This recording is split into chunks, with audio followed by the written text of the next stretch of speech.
camouflages.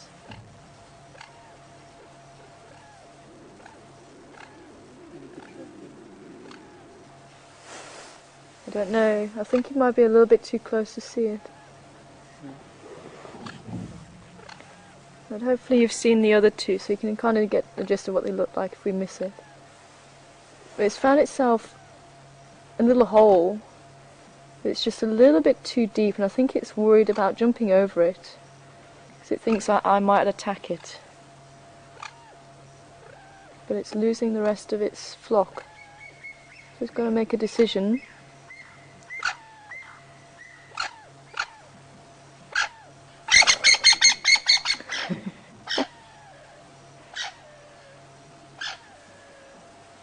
They went over there.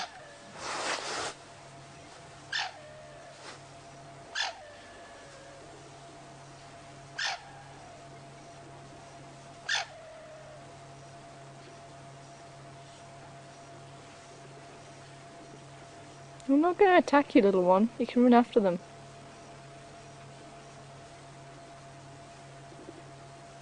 I think he's actually realised that I'm not a threat. Here come the other two now, back out onto the road. They actually look like females. I think this looks like the male. It's much darker crown than the females at the back.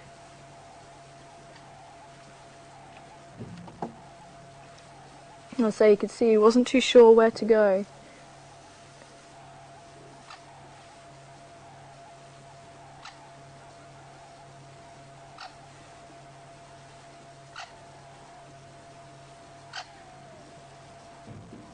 And there's a female, looks like she's going to have a dust bath. There you go. Again, just getting rid of any of the parasites that it may have picked up as it's walking through the grass. Any ticks or anything like that, it might just help to dislodge them towards the end of the day.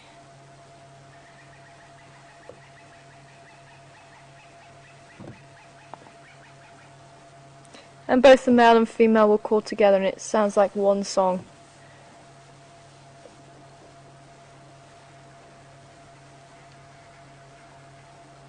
It's very loud.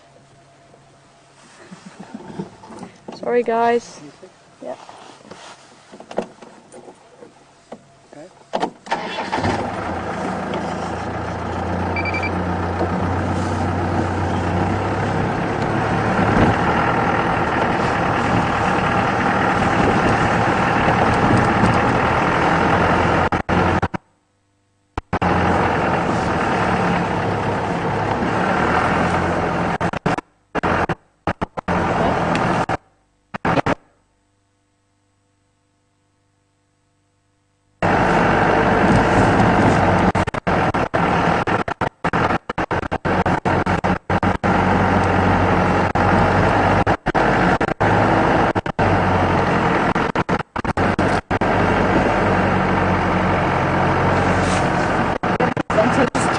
Sorry. I keep hitting the branches.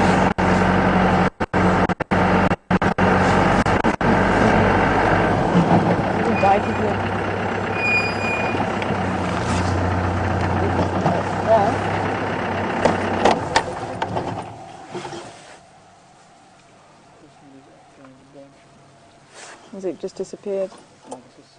Okay.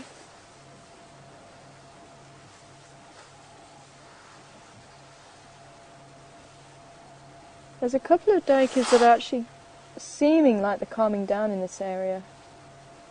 I'm hoping that that's the case, because they're a beautiful little antelope, but when they decide to run, they just go. Common or the grey duiker, two names.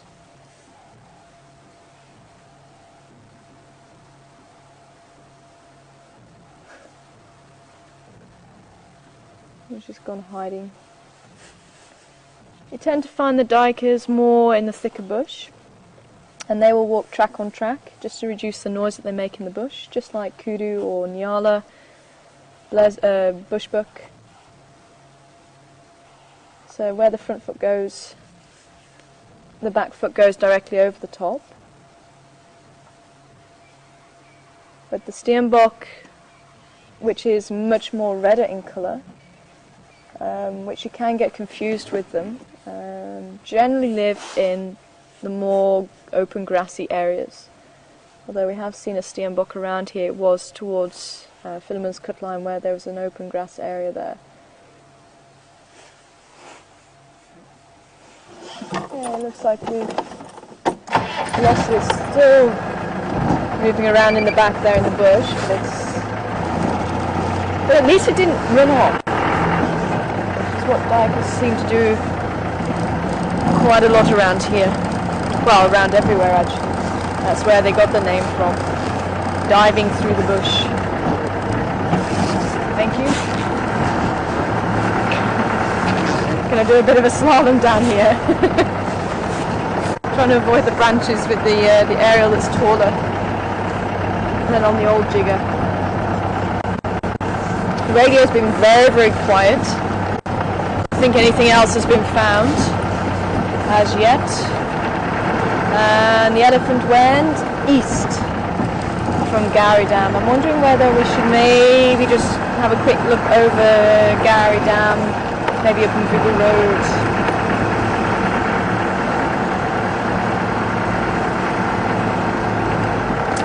Let's see if we can maybe head down towards the buffalo, but we do have a night drive this evening.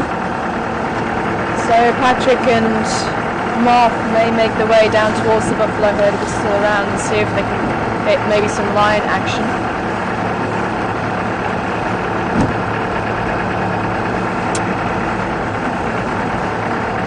Say the night drive the other night was just out this world.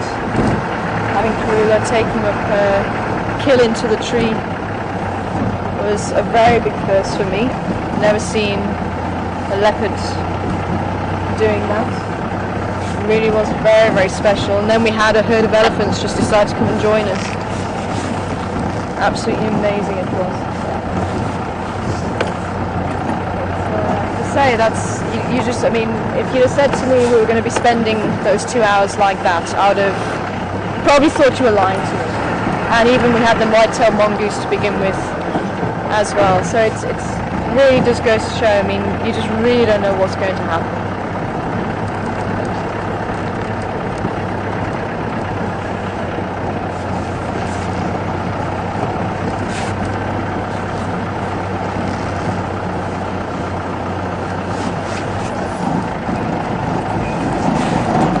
See if anyone has caught up with the rhinos that possibly have crossed over into Little Gowrie. Is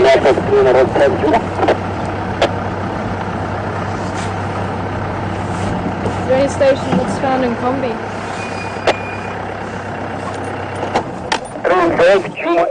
Juma area. Oh.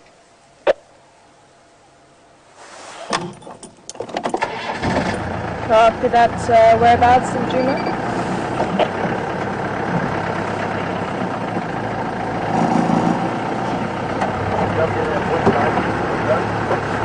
Yeah, okay, copy, thank you.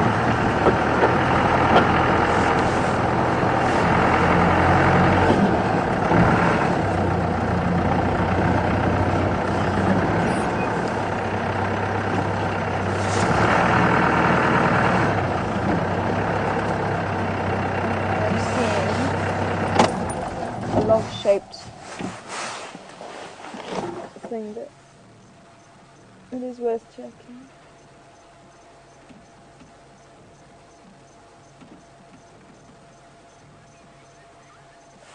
I think it's a log. It's always worth checking now. I've never noticed it before. It just looked like a cat's head, sort of very low to the ground.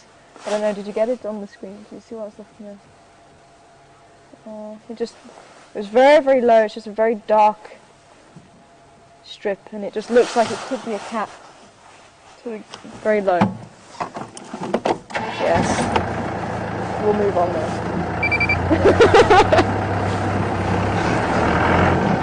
Unfortunately, I seem to do very well at spotting logs and termite mounds this afternoon. But if I don't check them out, it could be an animal that we just drive by. It's worth just checking them out. And that's basically what you do look for animals. Anything that looks a bit unusual, maybe a big patch of grey, And so unfortunately the termite mounds look grey in this light, so it's kind of not helping. But also look for something that moves. I mean, if you quite often see us sort of looking into the bush, and if you check that this thing hasn't moved, then it's more than likely a termite mound. But on occasion it does move, and it turns out to be something. Because the animals don't always stand and go, hello, we're here. It would be very useful if they did. But as I say, they'll be mixed in with the bush and you might just see a slither.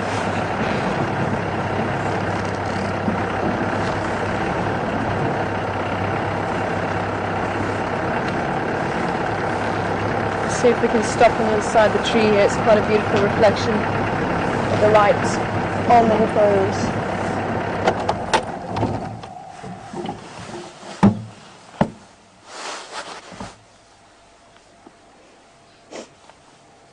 We've got some serious clouds again, so the weather might be a little bit unsettled again tomorrow. We'll soon see.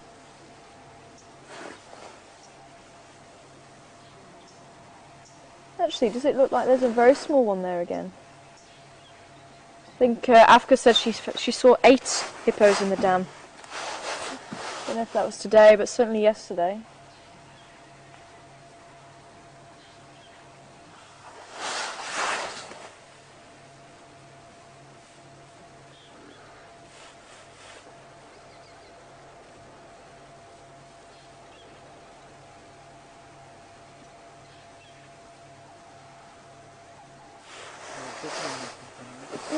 I wonder if Bob and his or her mothers come back. Be quite nice. I've missed seeing Bob. I'm sure a lot of you have as well.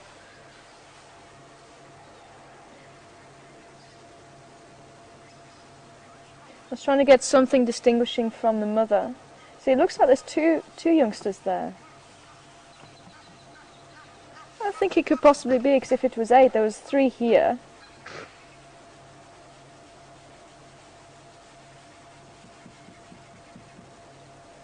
I wonder. I'll have to see if I can check it out. If any of you have been watching the dam cam, then maybe send your thoughts through as well.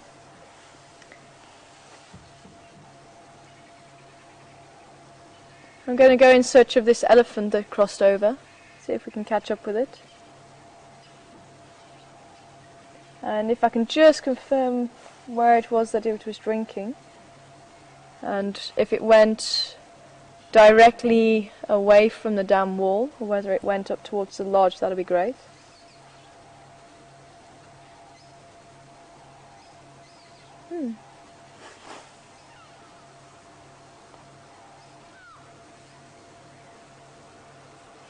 Cool, so it went down the road. Awesome. So we go down Central Road then. Cool. That might have just saved us a journey along Mvubu Road then. So Caroline's just saying that it went to the right of the dam wall. So let's see if we can catch up with it along Central. As I say, if anybody has been watching the dam cam with the hippo, maybe see if you guys think that it's Bob that's out there. I was trying to see if the female had some distinguishing features. She certainly had quite a lot of pink on her, quite speckled under her chin.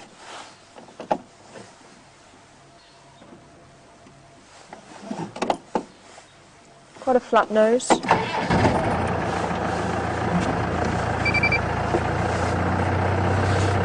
Sorry?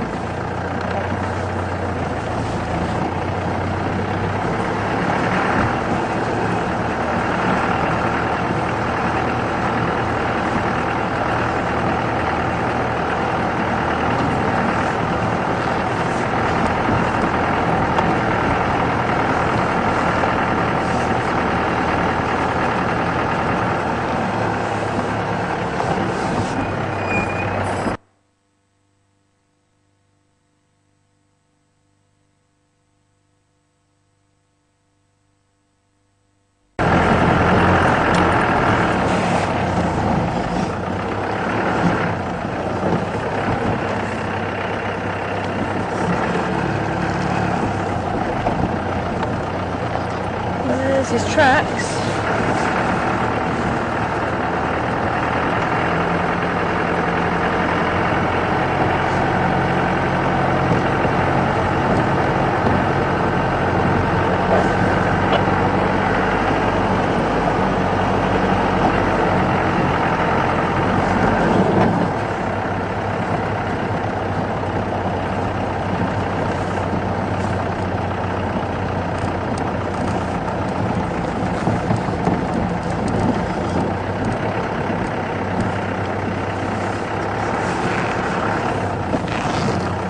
We can, I don't know if the light's going to be any good. Whether we're going to be able to, do you think you'll be able to pick up these tracks or not? No. I think it's just a little bit too dark now to try and pick up the tracks on the road. I was going to try and show for those of you who don't know what an elephant footprint looks like. It looks like it crossed over here.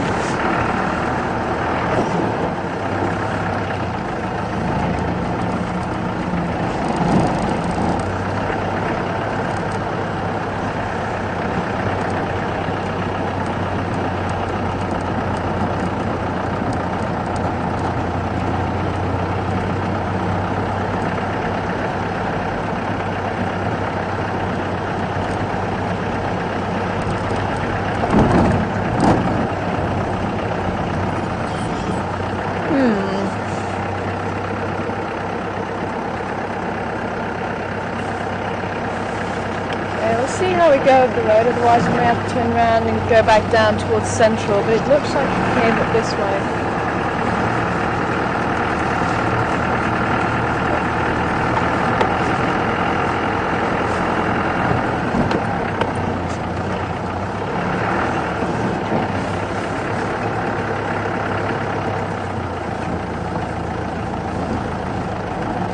Bogoosh.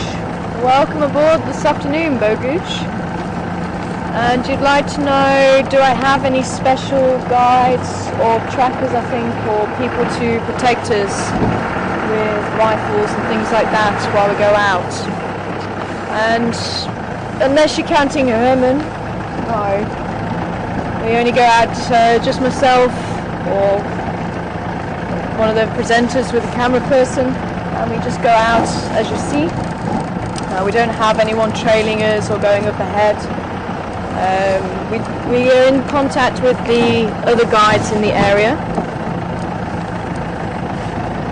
and we're in contact via radio, so if there's any animals found, then we can let them know if we find anything, and they can let us know if they find anything. But that's the only other guides that we really have contact with, and we don't carry rifles or anything. We protect ourselves with our minds, obviously watching and understanding the animal behaviour, and obviously the vehicle. This is a lot more useful than a rifle. Rifles on a vehicle, especially when we don't have guests,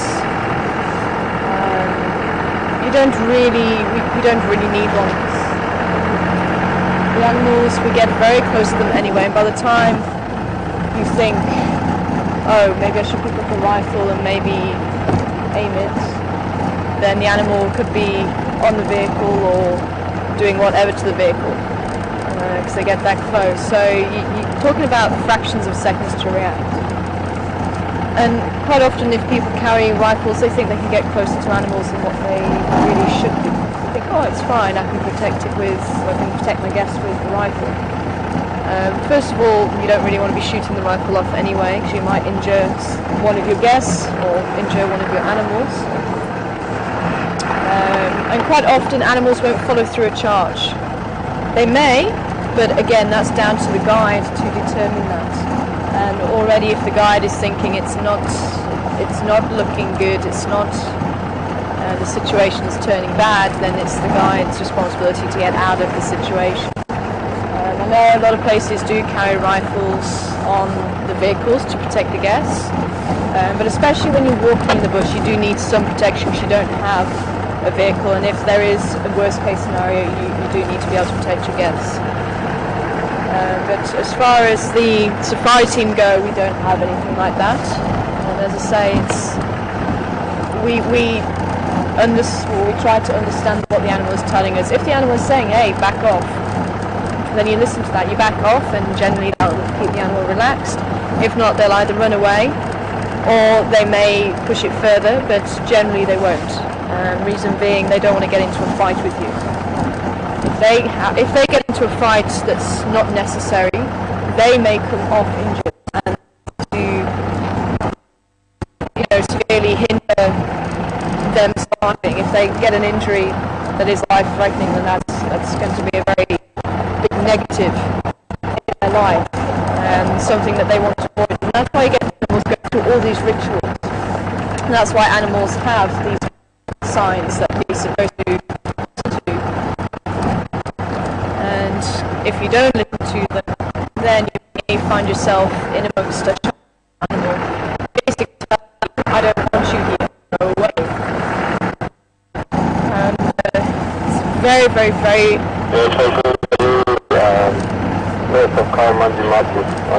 very, very rare that you'll get first out.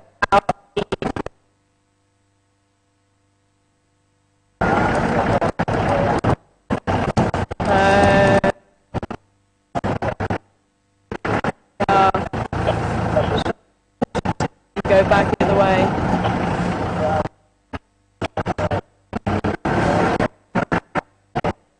I was, but I know it's very bad. Could do. Okay.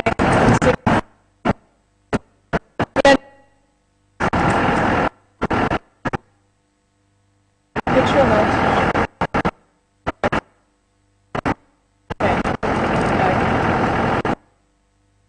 Sorry guys, I was just contemplating maybe trying another row. Then it does make sense.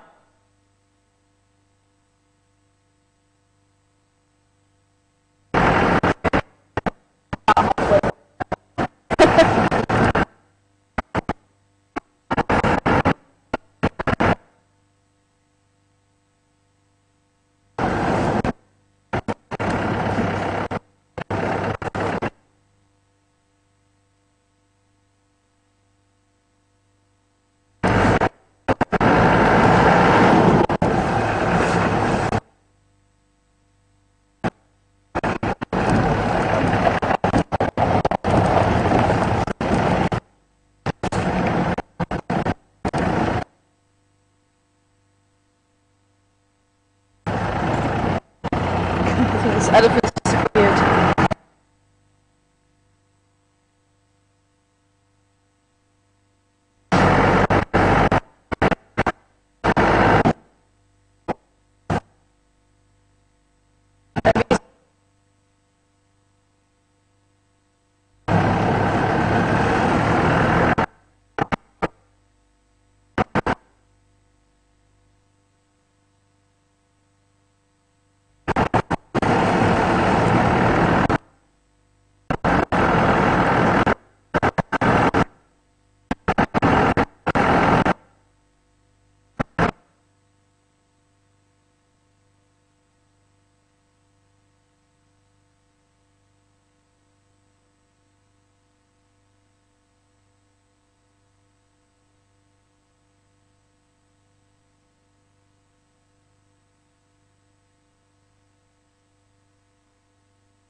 Hi everyone,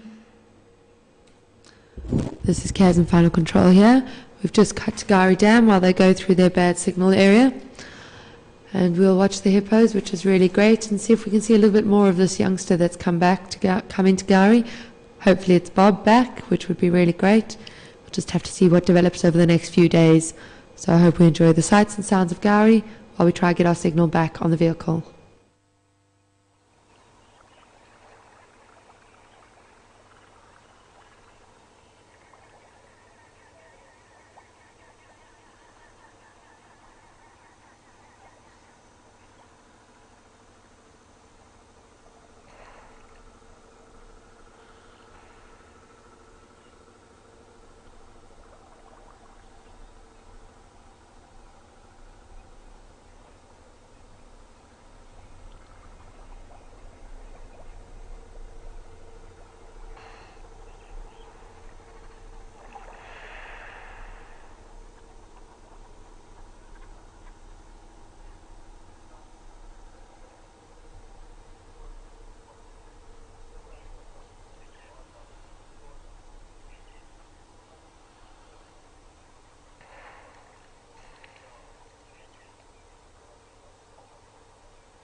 everybody.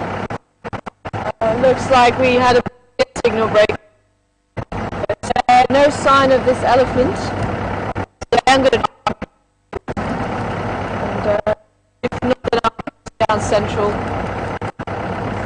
Drive and see what else. Oh no, I was going to go to Zoe's, wasn't I? Over.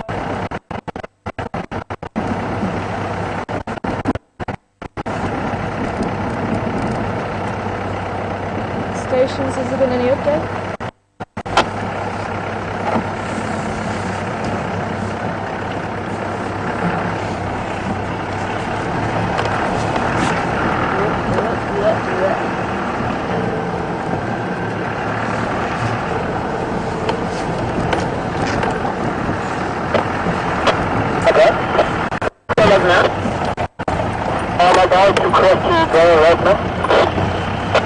Sounds like everyone's still here. Everybody else is out on different areas. Ja, zeg maar. Kan. De brand is sorry. Yati is crossing here over to Miller. It's stopping out here. Thank you very much for calling with the guys now. We're the green sign. Thank you, sir. Now into the road, they're crossing over to you guys now. Okay. Just talking about the buffalo. Where's the copy? Probably just north of your driveway and across south at about 1:30 today. We'll collect it out. Thank you very much. Okay, thank you so much. Where's your side? I'm just putting the steamer up to our fireman who community so we land some movie or something. Yeah, there's no update from the rhinos yet. Never seems to have been able to find them. I think they have crossed over into Little Gowrie. I must have just missed the tracks on Gowrie, Maine. Either that or they're keeping a very low profile in the block where the buffalo are. It sounds like they are moving.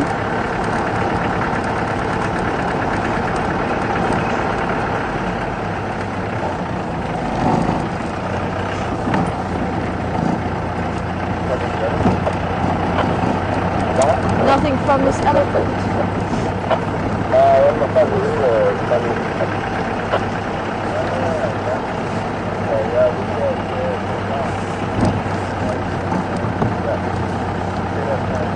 Hi Holly, and you're just asking on this very chilly afternoon now that the sun has set. Unfortunately we did miss the setting. Hope you're nice and warm at home. And you're just asking about me calling myself a guide rather than a ranger. You can use both terms. It was just drilled into us at the academy that I used to go to that we were training to be field guides, because obviously you guide people around the bush, whereas rangers, technically speaking, they look after the bush. And they do the management of the bush. But some places will call the guides rangers. In my old reserve, we were rangers. And I think they call them rangers, don't they? Yeah. So you can use both names. Some days I'll call myself a ranger, some days I'll call myself a guide, depending on where my head is. But, yeah, it's either or, but that's basically the difference. So technically we shouldn't really call ourselves guides anymore, but we do. Sorry, rangers. We do. It looks like the Buffalo Road actually came through here. There's a lot of dung and tracks here. It look like they've come through here maybe sometime last night.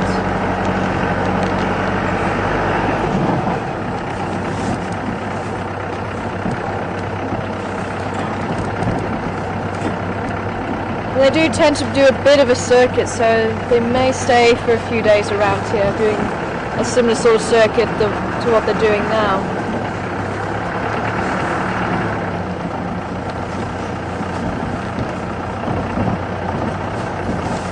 see a nice sky shot, do you want to stop me? If you see a nice sky shot, do you want to stop me? Yeah. With the dead sea. You need me to pull back a little bit. Sorry, there's just some beautiful where the Sirius clouds are, where the light's catching it. It's absolutely beautiful.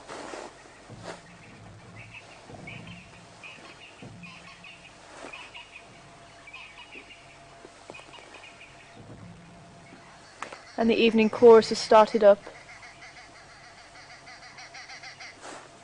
I don't know if you can hear the babblers are just to our right. Ooh.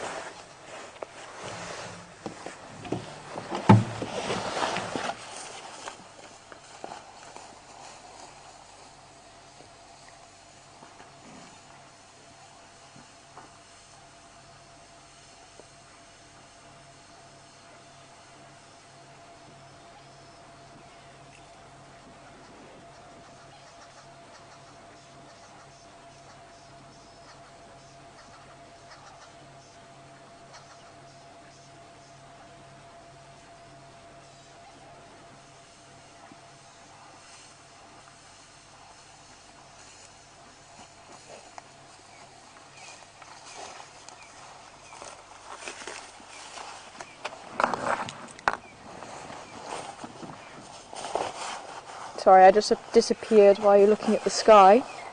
I just noticed the seeds we were trying to look at earlier, so I just wanted to show you one.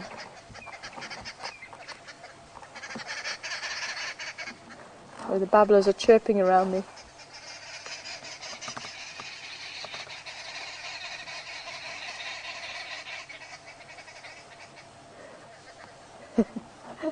So yeah, just wanted to show you what they look like, and to make the tea all you do is take off the wing and then grind it down, and then you'd use that as tea leaves.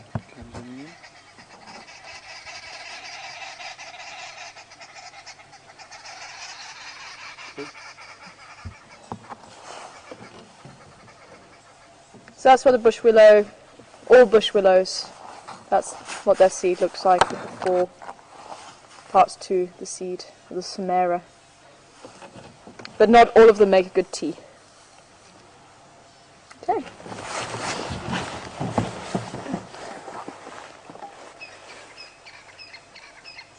So that was my bird earlier on in the tree.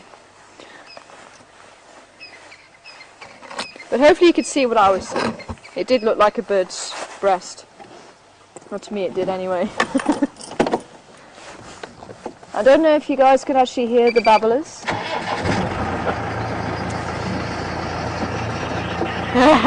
They're very loud though. Unfortunately they keep sitting in the trees, so we can't get a nice shot of them. And they keep sitting too far back and being hidden by the branches.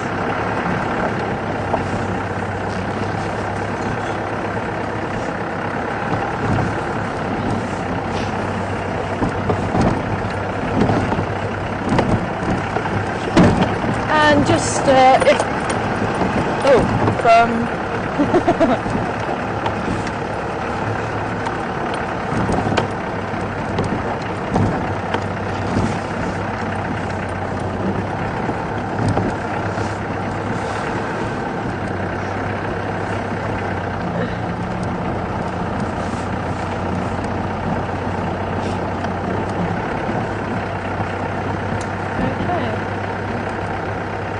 Okay, I'm just going to go through the dip and then I'll see if I can answer your question, Glynis.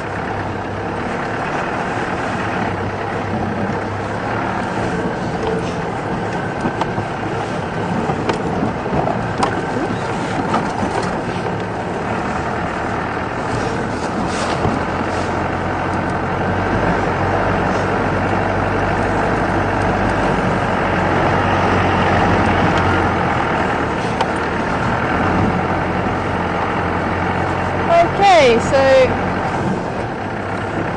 no worries, Glynis. Hopefully you'll be able to hear a little bit better. I don't think I was actually saying your question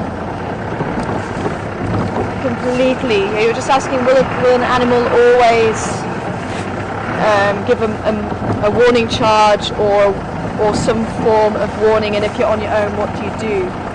And as I say, it's very difficult to say exactly what to do every time, because every situation is different. But basically, the warning charge is there to make you feel uncomfortable, or the warning signs. And you don't need to necessarily understand animal behavior completely, but obviously it does help just to understand your feelings. So if an elephant is walking towards you with his ears out and making a lot of noise, just think of how that would make you feel. It will make you feel very uncomfortable, and that's exactly what those signs are about. It's making you feel uncomfortable. Think of a cat, or I always use this scenario, but think of a cat or a dog, or when they come together. Cat makes itself look big, hair stands on its end, it starts to hiss, there's a lot of noise. It's basically trying to intimidate the dog. And that's basically what the animals are doing. Lion, they'll show their teeth, they'll hiss, the ears will go flat. You immediately don't feel comfortable. And if you don't feel comfortable, then that animal is telling you, I don't like you here, please move away. I don't want to do anything, but I will if I have to. So as long as if you then back off, if this animal is giving you a warning and you back off, then it should either relax down. If you back off far enough, it should relax. If it's a funny individual and it's still not happy, it may move away from you. It really does depend on the situation though. With a warning charge, so we used to call it a mock charge, but they're not really mocking you, they're warning you. Again, they're going to be very loud about it. When it's a serious charge and they meaning to follow through, you will not hear anything. They'll be very low to the ground if it's a cat. If it's an elephant, ears will be flat, trunk will be held down, but very, very quiet. And if you remember, if you were with me with the charge from that female elephant, it was a little more than a warning charge, but it wasn't a full charge. Her ears were still out. She was still trying to intimidate me, but she was being very, very quiet. There was no trumpet, nothing like that, but she was very, very quiet, which made me think she was meaning it more than not. But as I say, every situation is different, but generally, if you're getting that, rather back off, especially if you're driving yourself, because that's what it's all about. If you feel uncomfortable, rather remove yourself from that danger. And as I say, there may be the odd individual that may charge without warning. Remember, this is nature. We can't always predict everything. But I'll always believe that animals will give you a warning first, and they won't charge or they won't attack without any reason. Whether we know that reason or not, as I say, if something happened in its history, maybe that's what triggers them to act the way they do. But I'll certainly, if I've heard that people have been attacked, I'll always think, what's happened before? Why then? Why? What happened? Was there a guide with them? Was there not? All these things go through my mind.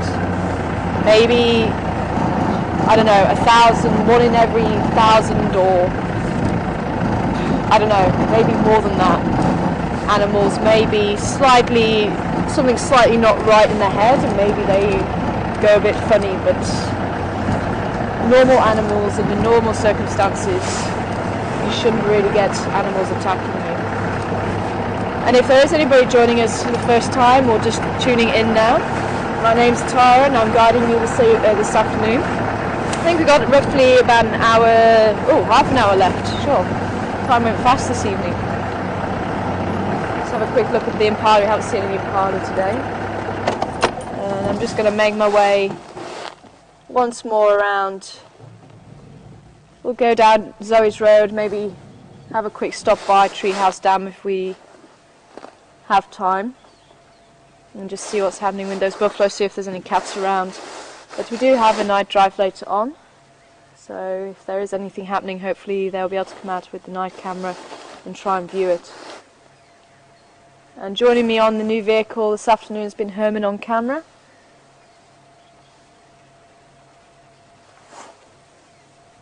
And we also have Caroline in file control forwarding any of your messages or questions. And if there's anybody who's not sure about how to do that, it's very, very easy. All you need to do is just send an email to filecontrol@safari.tv. You just email us your question, comment, if you have any information that you might find that everybody else will find interesting, and feel free to send it through. And with this being 100% live, we'll be able to get it in real time and hopefully answer it in real time. Sometimes we have quite a few questions coming through and we don't always get a chance to answer them. But if we don't get a chance to answer it live, we will certainly give you an answer via email when we can. And if you would like to have it answered live and you don't get a chance, then definitely join us for another safari and send it through again.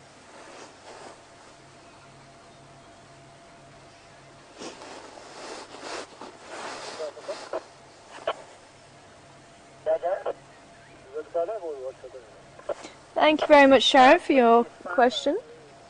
And obviously just reverting back to the buffaloes that we saw earlier, and I mentioned Duggar boys, and Duggar boys being a little bit more unstable, and they're just single bulls, or maybe in a small group of 5 or 6,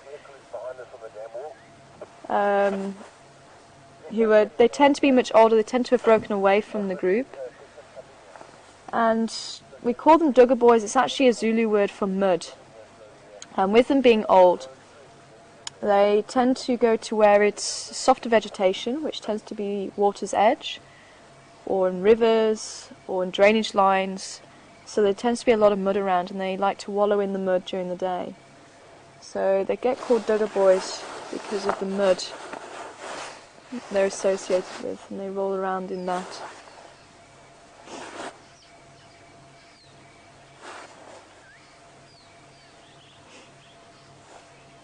Okay, it is getting quite dark now. I'm not going to be able to shine the spotlight onto the Impala, a little bit too far away.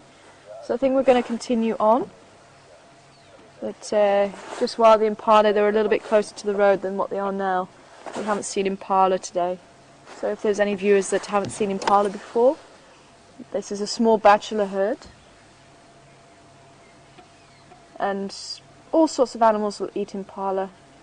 From jackal, eagles, right through to lions, leopards, cheetahs, hyenas, anything else along those lines that you can think of will eat Impala. So unfortunately, they need to form these herds, whether they're large or small, so there's more eyes and ears to detect predators. And especially as we're coming out of the breeding season, you'll see a lot more males in a bachelor group. And they won't really be holding on to a territory unless the male is very strong. Again, depending on the area, depending on how many predators are in the area and the pressure on them, some individuals may hold a territory all year round. On my old reserve they certainly did, but we only had the one pride of lions. Leopards did come down, but we didn't have as great a number of leopards here as what, there is what we do here. So the predator pressure wasn't as great as what they're under here. So I wouldn't expect to see really any males holding on to a territory all year round.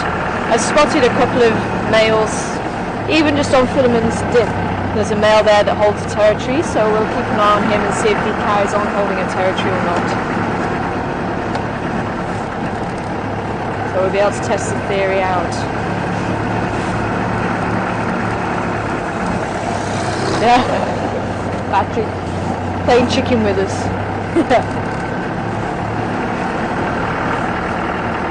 I'm going to take a drive down. Oh.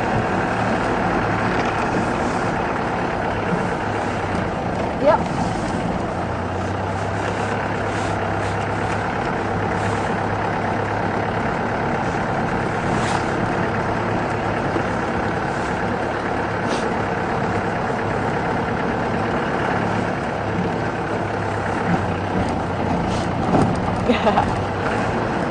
Cool, thanks Ellen.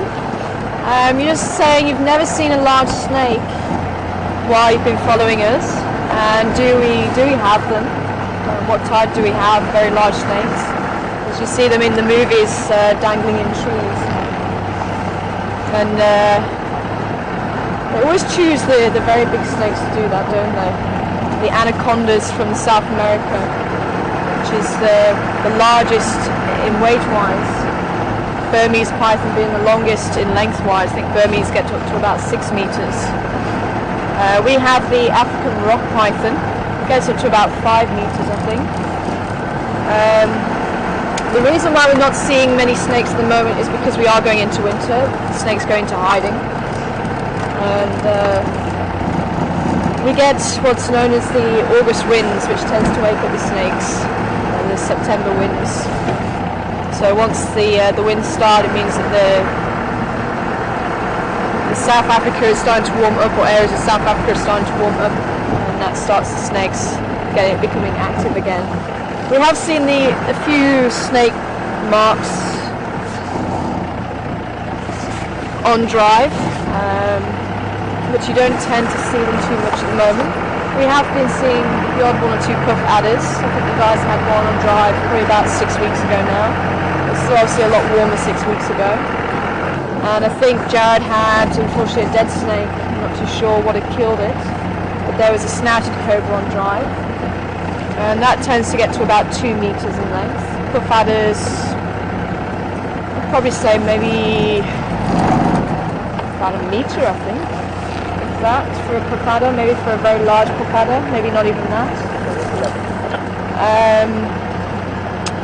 Black mambas tend to get about 3 meters in length for the very large ones. So yeah, we do have a few quite large snakes, but I think the African rock python would be the largest, and if you're going to use it for a movie, you'd probably use that one. Beautiful looking snake, camouflage patterns with the crisscrossing over the body, and browns and greens, beiges, very, very beautiful. And they have been known to eat impala. That's one of the animals I missed off that list. So they do eat impala. Duikers as well.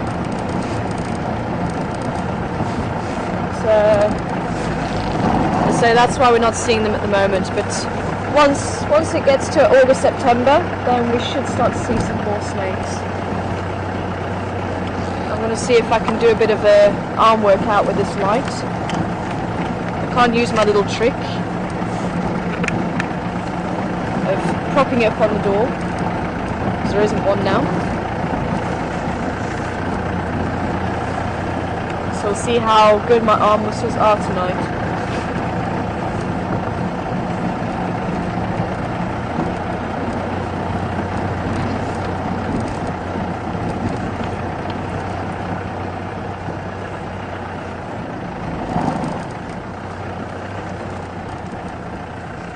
So as we go into about the last 20 minutes or so of drive, I'm just having a look to see if there's any cats around.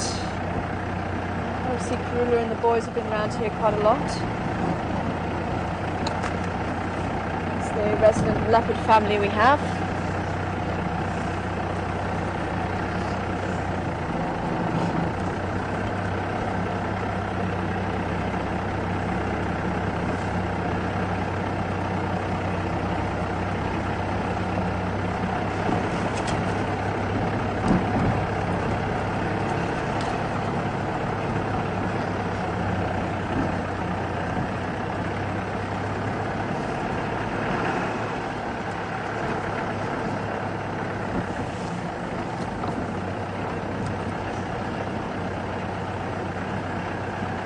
It looked like the elephant had disappeared. I think it was probably just the one elephant by the sounds of it, maybe a small bull.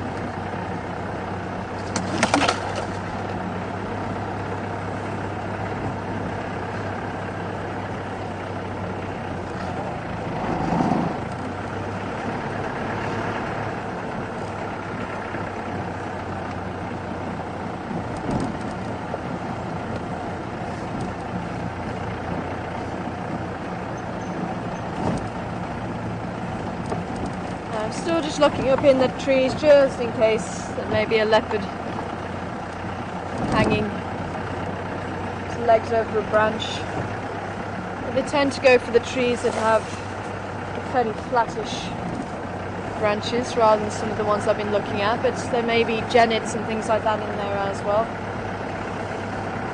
And I have also seen lions climbing trees. I was driving along, it was pretty much the same sort of lights we're driving in now. And we just come back from a drinks break. We all got in the car, we could hear the lions calling, so we jump in the car and we try and see if we can find them. We've been looking for them all afternoon. And I'm driving around the corner, and the lions evidently that I bumped into weren't the lions that were calling, they were much closer.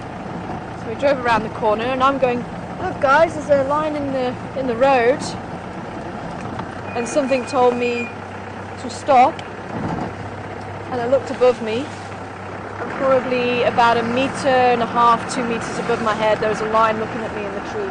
And my bonnet was literally just under the tree. And the tree, say, the branch she was sitting in was probably about 1.5 meters, 2 meters above us. Needless to say, I put it into reverse very quickly. But I must admit, that wasn't one I was expecting in a tree.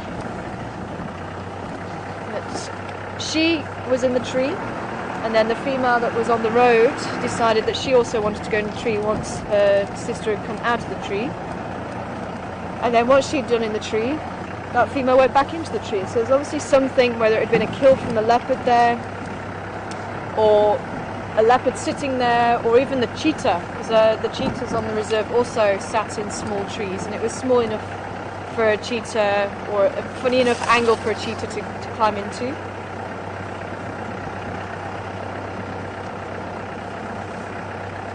So it could possibly have been the cheetahs that were in there. But we also saw a lion, a big, fully grown, about 240 kilo male lion in a tree. I don't know if we can have a look at the spotlight. If we have a look at this tree here, he was on a branch roughly about that height off the ground. So I don't know if we can you maybe follow the spotlight up. He was probably that far off the ground. And he actually took a step and the branch broke and he fell. It was quite a funny video, but as I say, it was about 240 kilos at that time. So lions can climb trees, although they're not as agile as leopard, and obviously very much heavier than leopard. So they can't go on the small branches. But something like that, something as sturdy as that, if the lions wanted to, they could climb. But it's not the norm.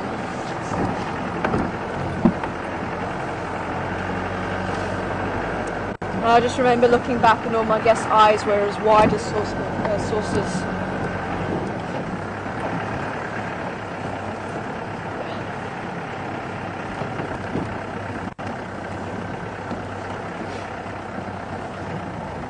But again,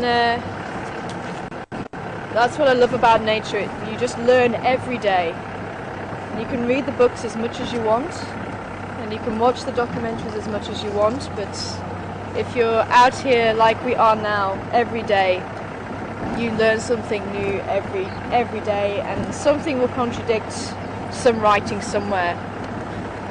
They don't read the books, they don't watch the documentaries, they just live. And that's what I love about it.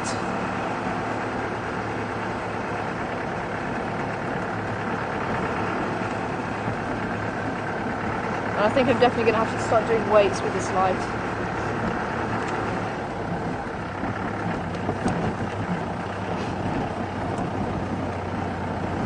Okay.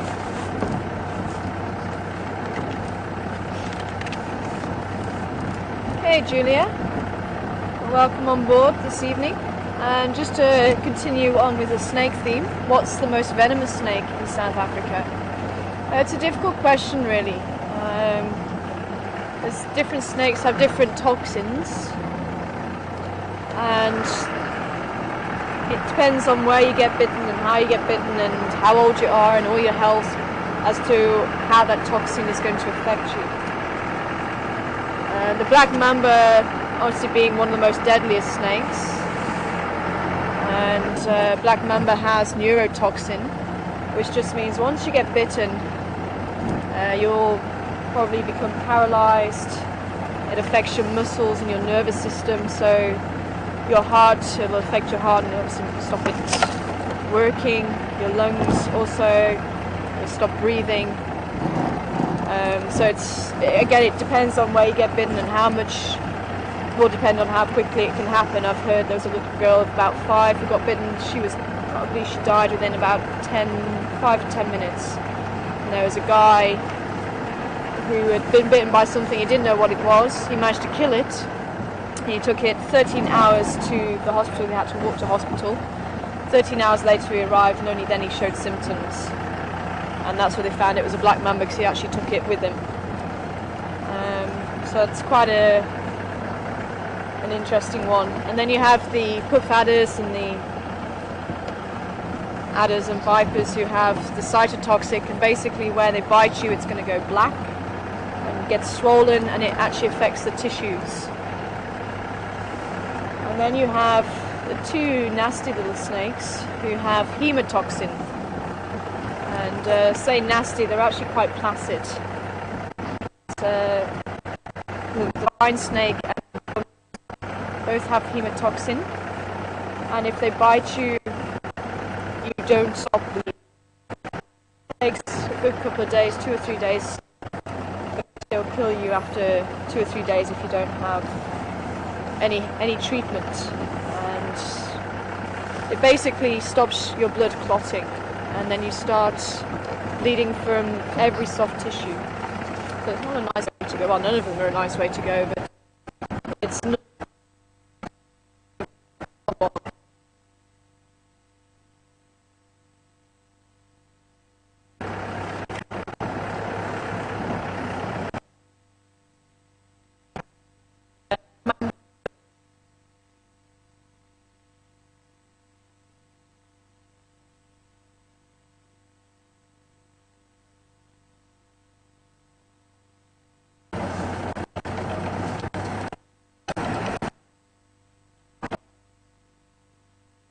Have cobra as well. And again, they go through warnings.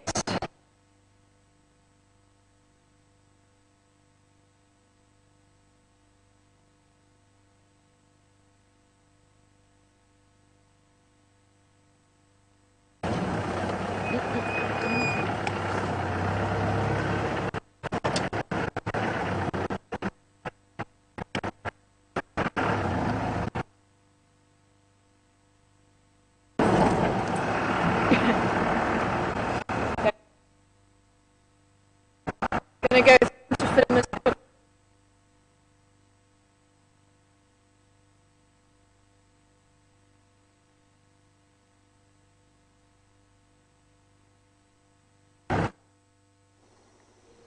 Hi everyone. Sorry for the echo there. This is Kaz in Final Control. Tara's just going through a dip, and as soon as she is out of it, I will get back onto the vehicle for you. In the meantime, we're just having a look at the hippos in Gowrie Dam before they make their way out for a night's worth of foraging.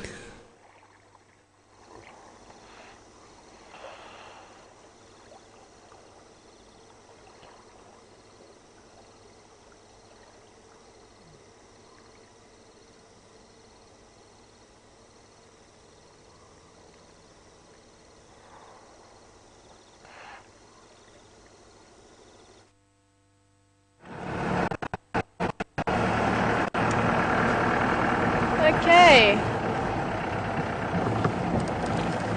So, as I say, just like other animals, the snakes will also give a warning. Just say, basically tell you off. And unfortunately, people think that snakes are out to bite them, which is just not the case. Puff adders, if you step next to them or on them, they hiss and they puff up, and that's where they get the name from. Black mambas will stand up 2/3 of their body off the ground. Cobras will spread their hooves, and all of that is threatening, and again, it makes you feel uncomfortable, so you want to back away from them, and that's exactly what you should do. If they feel threatened, if they feel that you're going to kill them, that's when they'll try and bite you, because they don't have any other form of defense. At the same stroke, they don't want to bite you unnecessarily, because that venom is the only way they can get food, and it's extremely expensive for them to produce energy-wise. So if they waste it on biting something they can't eat, then they're going to have to waste more energy on producing more venom for them to be able to eat. So that's why they want to try at all costs not to bite you, and that's why they'll also go through these scenarios. And most of the time, if you hear people have got bitten and you ask them what they were doing, they were trying to kill the snake. And quite often they'll go through even steps of trying to make you back away. Even cobras will sort of strike but not actually bite you, they'll just strike out. And even then they may, if they do bite you, they may not inject the venom, maybe a dry bite, depending on what the situation is. But if they feel threatened, that's the only way of defense, they will use it. So if ever you do come across a snake and you're not sure if it's venomous or not, rather just leave it be, back away from it, and you shouldn't have a problem with it.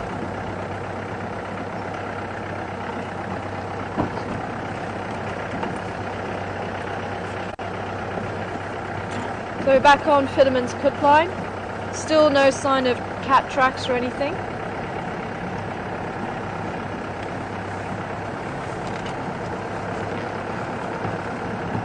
But I am loving this light, it's such a powerful beam. You see quite a lot of it.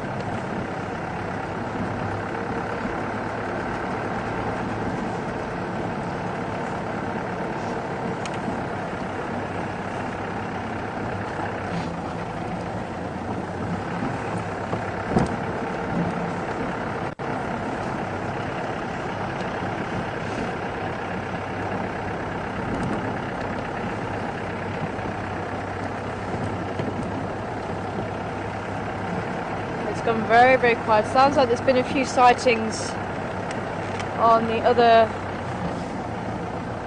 parts of the reserve, but unfortunately our signal doesn't cover those areas.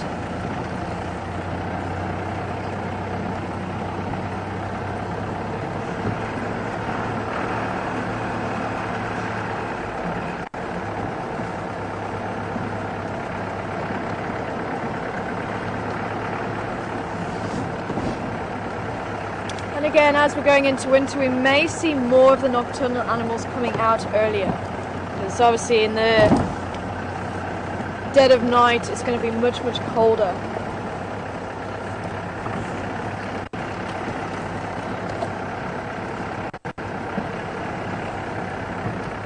And with all these termite mounds around, we should have something, either a pangolin or an aardvark. We used to get the aardvark in thick bush like this. They generally prefer more open plains, but so we did have a few individuals who could utilise areas like this.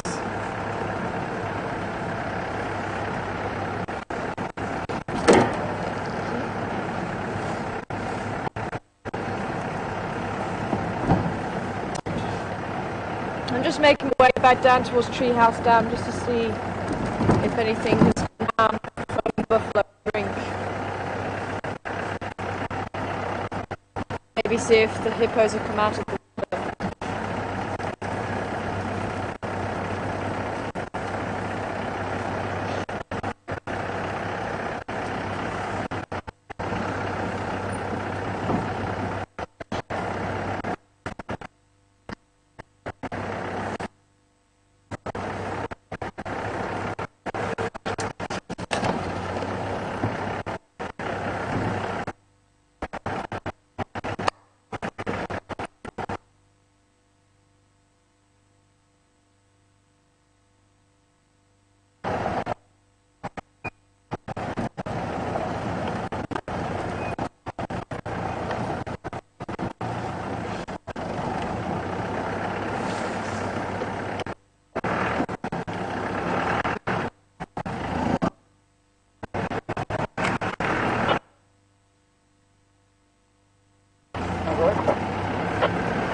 Oh, okay.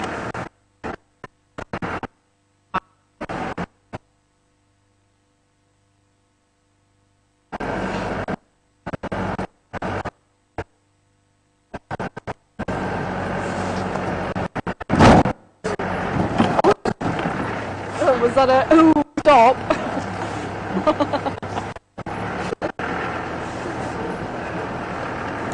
Sorry, see with the tire.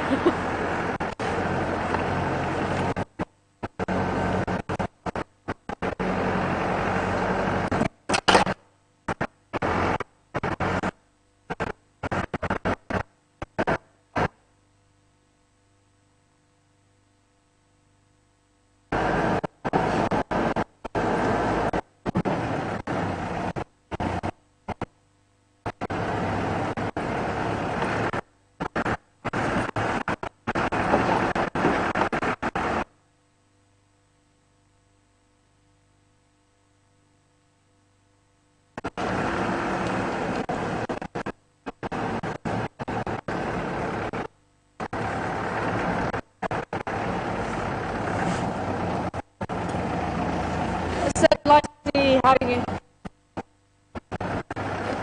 Yay, nay?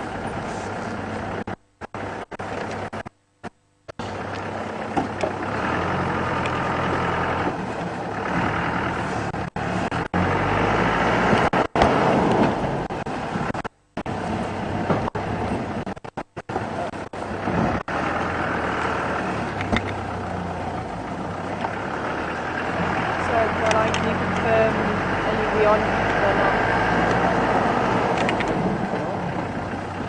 Ah, okay. Ah, okay. Ah, okay, we just need to cut away quickly and change batteries.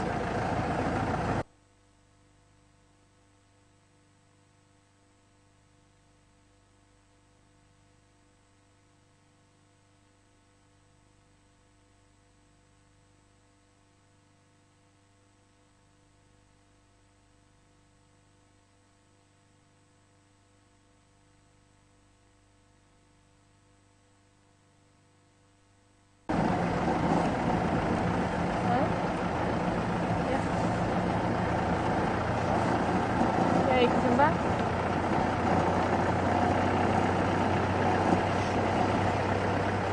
Okay. Okay, it doesn't look like there's anything happening around the dam. So we're gonna make our way back up towards Quarantine. I still think that there's a den around there somewhere. It's not the old hyena den, but we keep hearing, and we saw some fairly young hyenas. I think they were possibly around 7-8 months old. But they seem to keep pitching up at Quarantine.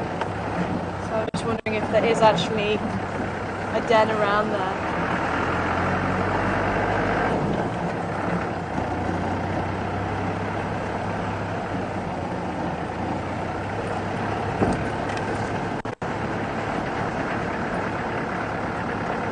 We have been seeing the odd one or two honey badger tracks, so there is honey badgers or rattles in the area. It'd be very nice to actually see one. And as they walk along, they kind of make a bit of a rattling sound. Very, very funny. We used to have about 5 at my old reserve, and they would come and try and raid the bins, and I was sat there watching them one night.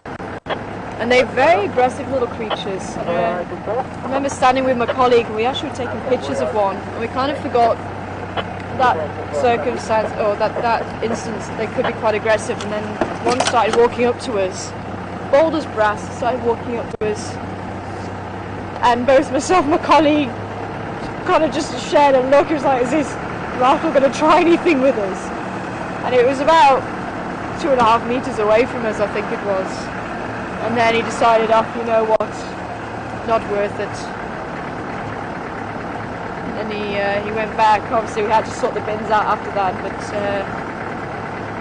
I'm not too sure exactly where they were living, but I think it was quite close by, but they tend to sleep during the day. They can be very, very aggressive when they want to be. And they have this ability to get bitten by a snake venomous snake, and they'll actually eat venomous snakes if they get bitten. They look like they're on death's door. They actually look like they have died, and the next day they can get up and walk around. Looks like they have a bit of a bad head, but nothing too major, and they carry on. Quite amazing.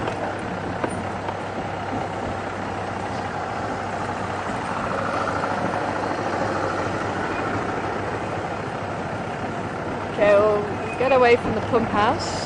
See if we can stop up here.